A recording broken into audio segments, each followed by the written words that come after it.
মুখ্যমন্ত্ৰী মহিলা উদ্যমিতা আঁচনি যিখন আৰম্ভ কৰিছোঁ সেই আঁচনিখন আমি তাৰ প্ৰপত্ৰ এটা দিনতে বিতৰণ কৰিম কিন্তু প্ৰপত্ৰ পূৰণৰ সময় এমাহ থাকিব আৰু সেই কাৰণে যদি যাতে প্ৰপত্ৰসমূহ পিছত কোনো বিক্ৰী আদি হ'ব নোৱাৰে এটা দিনতে পঞ্চায়তৰ কাৰ্যালয়ৰ পৰা প্ৰপত্ৰসমূহ সংগ্ৰহ কৰিব লাগিব আৰু সেই দৃষ্টিভংগীৰ পৰা 18 তাৰিখে শিৱসাগৰ যোৰহাট তিনিচুকীয়া ডিব্ৰুগড় আৰু চৰাইদেউৰ আত্মসহায়ক গোটৰ সদস্যসকলে এই প্ৰপত্ৰসমূহ পঞ্চায়তৰ কাৰ্যালয়লৈ গৈ সংগ্ৰহ কৰিব লাগিব 19 জানুৱাৰী তাৰিখে মাজুলী লখিমপুৰ ধেমাজি আৰু গোলাঘাট জিলাৰ আইমাতৃসকলে এই প্ৰপত্ৰসমূহ সংগ্ৰহ কৰিব লাগিব নিজৰ ঘৰৰ কাষৰ পঞ্চায়ত অফিচটো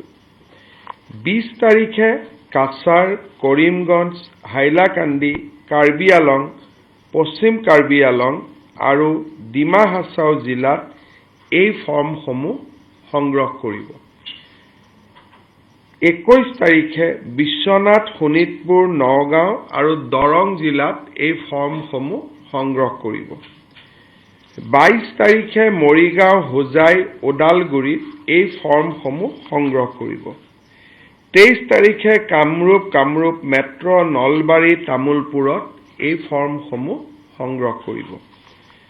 24 তাৰিখে বৰপেটা বঙাইগাঁও গোৱালপাৰা বজালিত এই ফৰ্মসমূহ সংগ্ৰহ কৰিব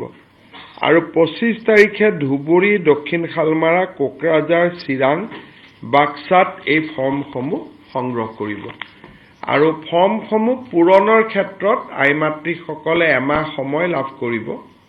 আৰু যদি এমাহতো কাৰণ ইয়াত বিজনেছ প্লেন আদি দিব লাগিব গতিকে এমাহতো যদি কিবা কাৰণত নহয় পিছলৈ আমি 15 দিনো আগবঢ়াই দিব পাৰিম